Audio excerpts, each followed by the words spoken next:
حضور پاک صلی اللہ علیہ وسلم صدیق اکبر رضی اللہ تعالی عنہ اور عمر فاروق رضی اللہ تعالی عنہ احد پہاڑ پر کھڑے ہیں تینوں حضرات، اور زلزلہ آیا۔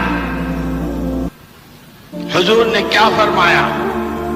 ٹھہر جا، تیری پیٹھ پر نبی ہیں، تیری پیٹھ پر صدیق ہیں، اور تیری پیٹھ پر شہید۔ علیک نبی و صدیق و شہید، خبردار تھم جا، تیری پیٹھ پر نبی اور صدیق و شہید ہیں۔ یہ کہ زلزلہ رک گیا۔ میرے بھائیوں، دوستوں، عزیزوں اور بزرگوں، اب ہمارے درمیان سرکار ہے، نہ صدیق اکبر ہے نہ عمر فاروق، لیکن قربان جائیں کالی کملی والے کے، قربان جائیں کالی کملی والے کے، امت کو تنہا چھوڑ کر تشریف نہیں لے گئے ہیں، امت کو سڑک پہ چھوڑ کے نہیں گئے ہیں۔ جو کچھ آپ لائے تھے وہ سارا امت کے حوالے کر گئے ہیں۔ کیا مطلب ہے؟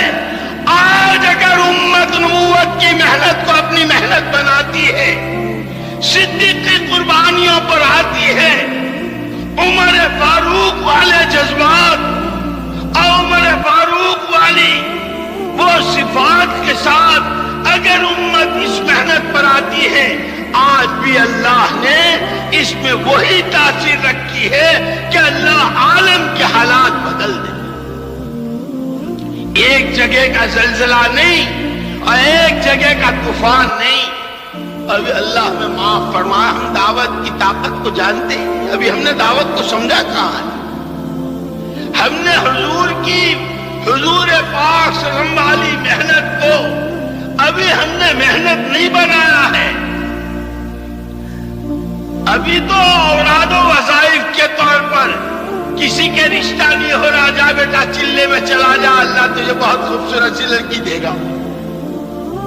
کسی کے نوکری نہیں لگ رہی، کسی کے کوئی روزگار میں برکت نہیں ہو رہی، کسی کا کوئی مریض ہے، یہ کہ اللہ کے راستے میں نکلو گے نبیوں کی طرح دعائیں قبول ہوگی۔